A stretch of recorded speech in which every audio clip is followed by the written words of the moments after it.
So today's lesson is talking about direct variation, and we looked at this very briefly when we did algebra at the end of last term.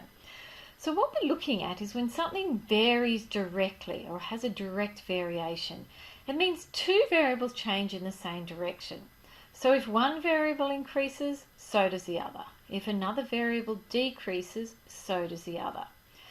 And remember, we had this thing as y varies as x, or y varies directly as x. We had this symbol like we have y, we had a little fishy symbol, and x. This means y varies directly as x. And then we can form this into an equation by putting some constant in here, k. Y equals kx. And some other examples we have is y varies as the square of x. So y varies as to the square of x, and then we write that as an equation of y equals kx squared. Y varies as the cube of x. That would be y varies according to the cube of x, which is something cubed, so y equals kx cubed.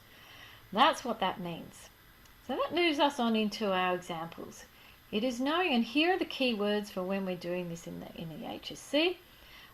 It is known that y varies directly with the cube of x. There's all the information we know. So y varies directly with the cube of x. So that means we form our equation of y equals kx cubed. Now, the rest of the question gives us the information so we can finish answering this. It is known that when y is 24, x is 2. So when y is 24, x has a value of 2. And so we have 2 cubed is 8, so that becomes 8k equals 24. And this is a small equation which we solve. Dividing both sides by 8, I get k equals 3. So writing an equation, that means the equation becomes y equals 3x squared. And that is our final answer that we need. Pretty simple work. The key words are the ones that you need to recognize. So here we go again. The surface area of a cube varies directly with the square of the length of the cube's edge. Okay, so the surface area of a cube. So what you need to be thinking about is you need to be thinking about surface area of a cube. And it's varying directly with the square of the length. So we should probably name everything. So let the surface area be surface area. It's a good idea to tell the examiner you know what you're doing. Let SA be surface area and let L be cube length. You could have chosen any variable you want as long as you state what it is. So surface area varies directly as the cube of the length. So surface area equals KL cubed. And now we can start answering questions. So we've come up with our equation. The cube length is 5.5, have a surface area of 181.5. Find the constant of variation. So we know what the surface area is. It's 181.5 equals, K is what I'm trying to find. And I've been told that the length is 5.5 and we are cubing that. And what we have is we now just solve this equation. So when we solve it, we end up with k equals 6. So therefore the constant is 6. Constant of variation is 6. And we're nearly done. So the last question, part B, says find the surface area of a cube. So this is what always happens. You get a question, some information in that question you use to find the value of k, and then there's another part to the question which uses that k that you have found to answer the question. So find the surface area of a cube. So we're trying to find the surface area. We know k is 6, and we're substituting now 7.2 in there for L. And we substitute in there, well, we should probably write our formula, SA equals 6L cubed. That's what my formula now becomes. Substituting in, and I think we get 311.04 centimeters squared. So therefore the surface area is that. And so what it might be a good idea for some of you to stop the video now and just go through and make sure you know what's going on. For some of you, you might need to watch. A research conducted by a physiotherapist demanded that the height to mass rate in centimetres per kilogram of an adult male is 2.26. Uses information to predict the height of an 80-kilo man. So, see that we have the height to rate mass, and we've just not been told it's directly proportional, but we can use our directly proportional information to do this. So we can say let the height be h and let the mass be m,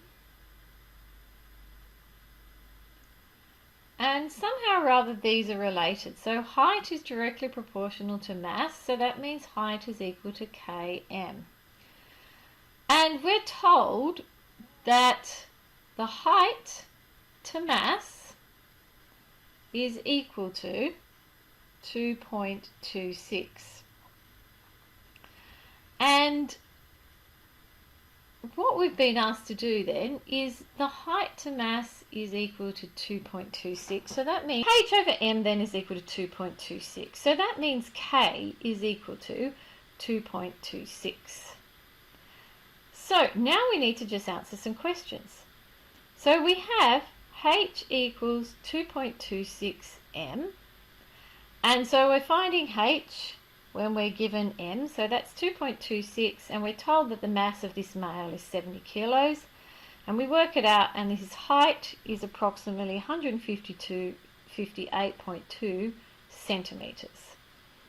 And so for part B, it's saying find the mass of a male is 180, and we're now trying to find, the height of the male we're told is 180, and now we're trying to find m. So using my formula, h equals 2.26 m.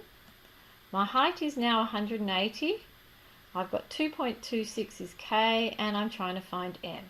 So if we divide by 2.26, I get m to be 79.6 kilograms. And that's another sort of proportional question, or a question that you could do by doing this proportional method. Let's have a look at 4. A new car has a consumption of 7.2 litres per 100 kilometres. This means it requires 7.2 litres of petrol to travel 100 kilometres. How much fuel is required for a journey of 1,134? Now, I know that we can all solve this the old-fashioned way, and perhaps that is the best way, but I want you to also know this could also be solved as a proportion question. So the way, if we were to get this in a traditional way, you'd have 7.2 litres for 100 kilometres, and it's saying how much fuel for a journey of 1,134, and we'd do this by a unitary method and get the correct answer.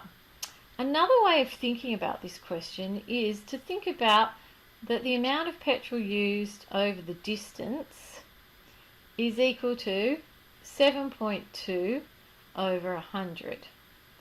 And length over distance gives me my formula L equals 0.072 D. By just simply solving that, that's what we get, and bringing the D over, what we have is like a proportion question where this here is my K.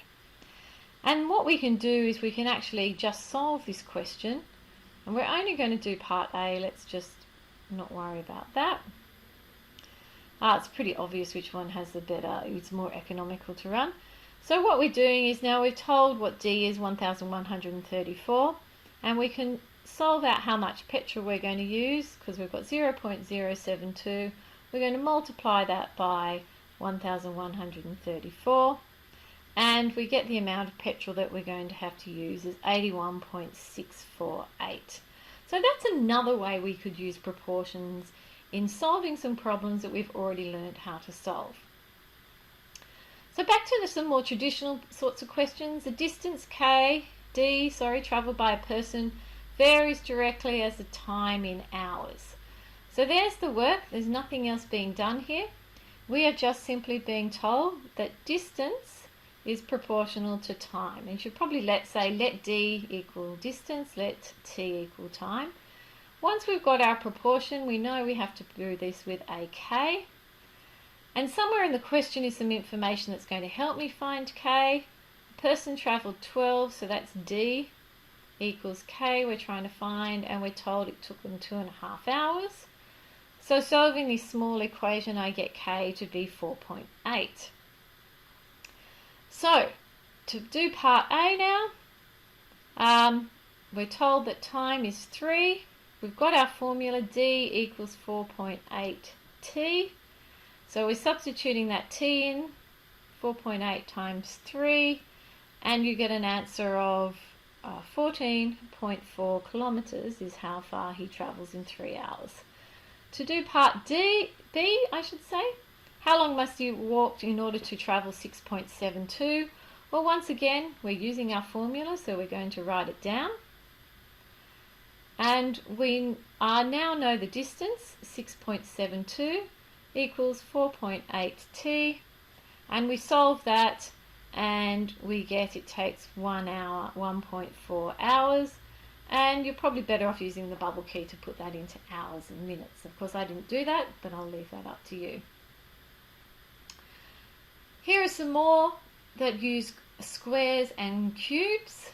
The surface area of a cube varies directly with the square of its length. Cube has a side length of 9. Find its surface area. Well, we can easily do that. So we've got that similar sort of question to one that we just did before, where we say let the surface area be. So we've got surface area varies directly as the square, the area of a cube with the square of its length. I think that should be the cube of its length, but that's all right. We're just doing what the question says. SA equals KL squared. And now we're told we have some information, and in that information we're going to use that to solve the question. So we're told that the surface area is 486 when the length is 9. And we solve that to find our constant, and again our constant in this case is 6. To do part B, we're finding the surface area, find the constant. So we've done part A, I should say. Part B, write the equation. Well, surface area equals 6L squared. Part C, find the surface area when we're told the side length of a cube is 20. Substituting that in, I get 2,400 centimetres squared. And that's how easy this is. You can see they're all blending into one question. The mass of an egg varies directly as the cube of the egg's length. So the mass of an egg varies directly as the cube of its length. So m equals KL cubed. And of course I would define what these were before I started. So part A has the information that tells me how to work this out. So for part A, I'm told 31.25 equals k is what I'm trying to find out, and 5 cubed. And to work that out, you find k that equals something. I'm going to leave you now because I've been talking for too long. Have a go at doing this question, and you can check with me to see if you've got it right.